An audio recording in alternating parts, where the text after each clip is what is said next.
Hello, I'm Brian Traskos, founder and director of the Institute for Rehabilitative Qigong and Tai Chi. Have you ever really thought about what you want from your life as a therapeutic professional? For me, I've always wanted more autonomy and more freedom and really a greater sense of connection with my clients. I was tired of running around all day like I was on a treadmill and my clients were on a conveyor belt, and I was doing things to them all day long like they were machines and I was some type of mechanic. And I was under this assumption that I was constrained by the environment that I worked in, whether it was in a hospital environment or whether it was an environment working for private practice where someone else owned the practice. And it became very frustrating, and I struggled with this quite a lot because I knew what I wanted, but I just didn't know how to get it. And I also know the cost of not changing something was mounting. I had been diagnosed with excessively high blood pressure. I had back pain, neck pain, sleep dysfunction, gastrointestinal issues. I had cycles of depression, anxiety, and frustration and anger.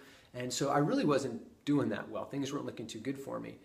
And as often happens, crisis and opportunity come packaged at the same time. And I hurt myself. I actually had bilateral shoulder separations, and I was no longer able to do the things that were kind of holding it all together. I was doing really hard mountain biking and really hard rock climbing at the time, and those are my outlets for this angst that I had in my professional life. And suddenly I couldn't do those things anymore, so I got depressed rather quickly. But, being a physical therapist, I thought I can do this. So I started with the e-stim, the ultrasound, the hot packs, the iontophoresis, the basic therapeutic exercises that we do as physical therapists. And it didn't really work. I had very minimal payback for the amount of effort I was putting in, and I became even more frustrated and depressed. And so I turned to this very simple Qigong practice that I had relegated to the back burner about a few years before, and once in a while I did it as a rest day practice in my busy life, but I hadn't really been doing it regularly. So I brought it back to life, and I thought, well, let me at least try this because it's painless and it was the only thing I could really do. So I dedicated myself each day to either going down to the park near the hospital that I worked, or I'd just find a quiet place during lunch, and then I'd practice again in the evening for a little while. It was just a very simple breathing and movement practice that was completely pain-free and moving my arms in very small but meaningful ways. And in a very short period of time, something really interesting happened by doing this practice regularly. I got less depressed.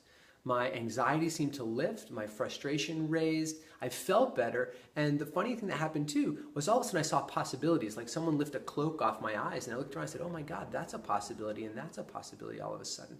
I just felt a little bit lighter inside, so I kept going because it felt good to do it. And a very short period of time after that, suddenly my shoulder function and my neck function began to improve more rapidly as well. I was able to get my arms to 90 degrees, and then eventually up over my head. And slowly, I just began adding more advanced patterns of movement in with these simple Qigong breath and movement patterns. And again, in a very short period of time, my function returned 90, 95%, 98%, and then finally full function. And I was able to access parts of my body that I never could before by doing those traditional exercises. So it was really amazing. And something clicked at that time for me. I finally understood something that actually, in hindsight, I had tried to understand years before when I first learned Tai Chi and Qigong. I had tried to apply Tai Chi and Qigong to my patients when I worked primarily in neurological rehabilitation. But I was trying to apply it like it was a tool, like it was a PNF pattern or a modality or something. And it really just wasn't clicking for me, so I kind of went away from it. But suddenly now, being a patient myself and being my own patient and therapist, something clicked. And I finally understood how to apply what I call now rehabilitative Qigong and Tai Chi in a way that's meaningful, purposeful, and reproducible. And so I just went to it. I started to practice these things both with my clients and, more importantly, with myself. And I really understood that that's why it did not click for me those years earlier, because I really hadn't made a part of my own personal practice. Once I had started practicing personally, I started to have that greater sense of self-determination, of autonomy, of freedom, of really the ability to connect, not just with others around me, but also connect more meaningfully with myself. By applying this with my clients, all of a sudden they start to have changes also, more meaningful changes that are surprising to both of us. And they're not only healing physically, but they're feeling better emotionally and feeling lighter and more purposeful in their own lives. This is all a surprise to me, by the way. But if you're at a point in your life now, professionally, in your therapeutic professional life, if you desire more freedom, more autonomy, and a greater sense of connection with yourself, with your clients, and with those people around you, we'd love to have you join our IRQTC community. And you can do that just by adding your email information in below.